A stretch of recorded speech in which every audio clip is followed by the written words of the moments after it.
So ngayon, ito yung sunod. Dito naman tayo sa nakakagulat. Di ba? Kanina nagulat kayo sa family tree ni Bato, na na-stop niya lahat. Ngayon naman, yung bangayan ni Aimee at ni Lacson, tawa tayo ng tawa. Ito yung sunod.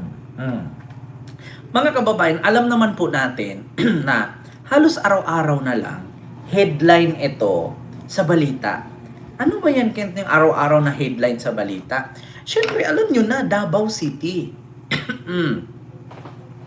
Diba? Alam nyo na, mga kababayan. Pag sinabi nating Davao City, headline sa balita yan. O, sige, hulaan ninyo. Mga kababayan. Hulaan ninyo. Ano na namang issue to sa Davao? Kasi headline lagi sa balita. Either shabu, marijuana, cocaine, illegal, di ba? Peking bigas, peking noodles, tambak ang basura. Ano na naman ito, mga kababayan? Parang hindi yata nawawala. Siguro sa isang linggo may 2 beses. Mga kababayan, Ma'am Gima, hello po. Oo, nakahanap na siya ng katapat. Ano na naman ito, mga kababayan, itong sa Davao? Eto na. Mga kababayan, ganito po yan. Hindi po siya ang nandito ngayon sa balita, matindi yung hawak na alas. Matindi daw yung hawak na alas. Eto, mga kababayan, wag po kayong magulat, ha? Eto, mga kababayan, 10 million smuggled cigarettes size in Davao City. Parang halos gabi-gabi na lang na may anong ganyan. Milyon po ang pag-usapan dito, hindi po 100,000. Million or billion, di ba? Davao City yan pag may mga illegal. Cocaine, marijuana, shabu. Ito naman ngayon, cigarettes. Di ba? Cigarettes na naman, mga kababayan. 10 million smuggled cigarettes. Potang inang yan. Ano na naman to nangyari? Mga kababayan.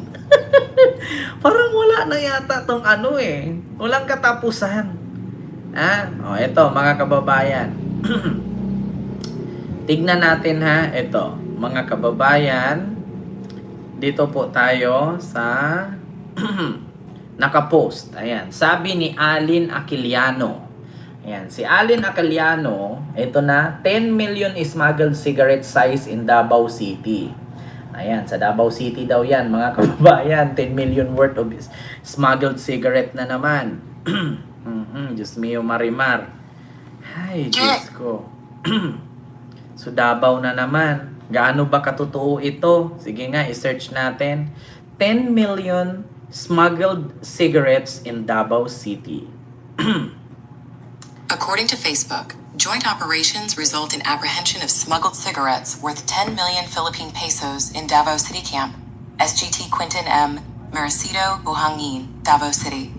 On January 8, 2026, personnel of Police Regional Office 11, under the Regional Special Operations Group 11, RSOG 11, in coordination with local law enforcement and the...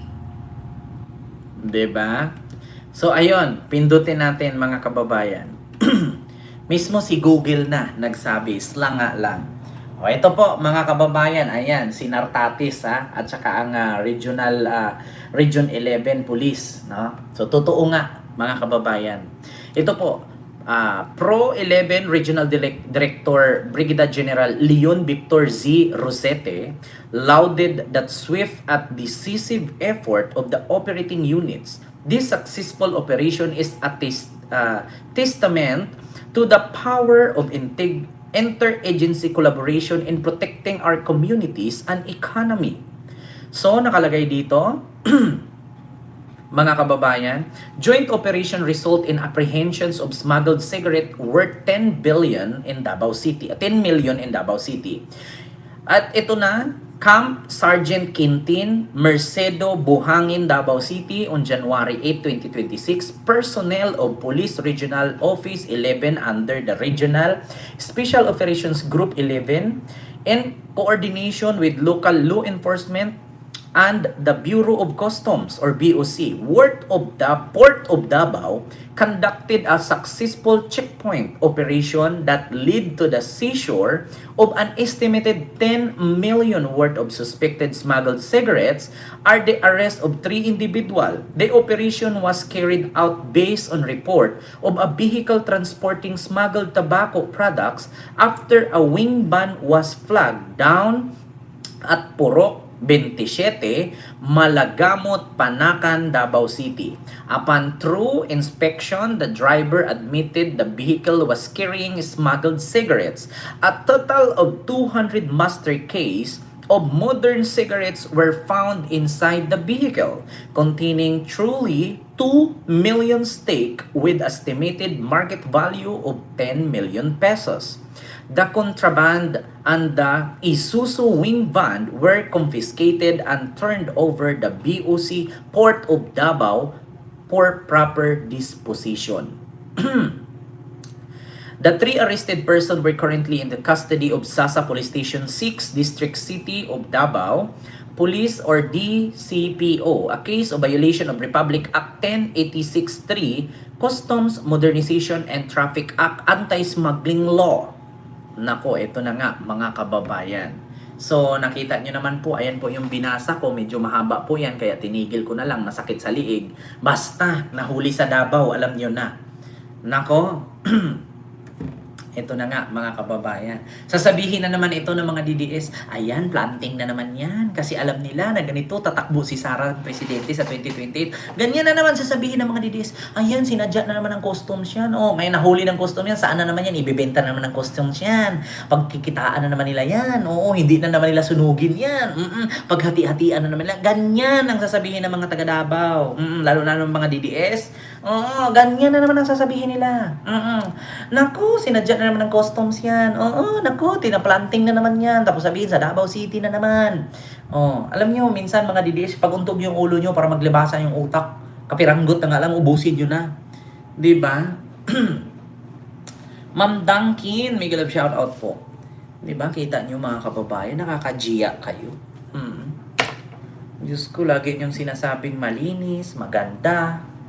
Diba? Tapos ending, ay, Davao, ang lugar na nakakatakot dito sa Pilipinas kasi madaming drug addict, parang Duterte.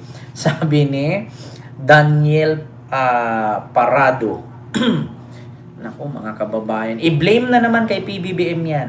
Kay BBM na naman ang sisi niyan. Sabihin na naman, pinahatid na naman, pinadala na naman ibangag yan. Ay naku, ewan ko lang mga DDS kung kailan kayo magising.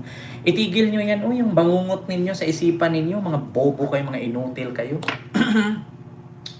Alam niyo mga DDS, minsan natatawa na lang ako mag-isip, bakit kaya may mga ganyang utak no, na ginawa ang Diyos?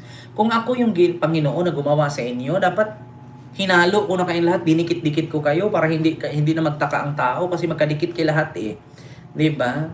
Oh, dinikit ko na lang kayo lahat para isa lang utak, isa lang bunganga pero maraming katawan, 'di ba? Para mga serifente, 'di ba?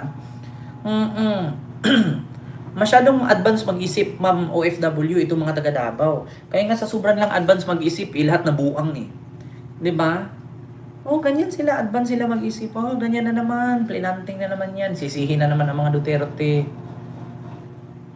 Bakit hindi niyo pagpuntahan yung mga pulis doon at tanongin niyo kung kanino galing yan at paano nangyari? 'Di ba? Diyos ko naman. Kayo mga taga Davao, magbago na kayo eh. Dati pinapasikat ninyo, yun pala front lang. Kaya nga sabi nila ang ganda daw sa Davao. Nung pumunta ko ng Davao, parang sing laki lang naman Santa Mesa.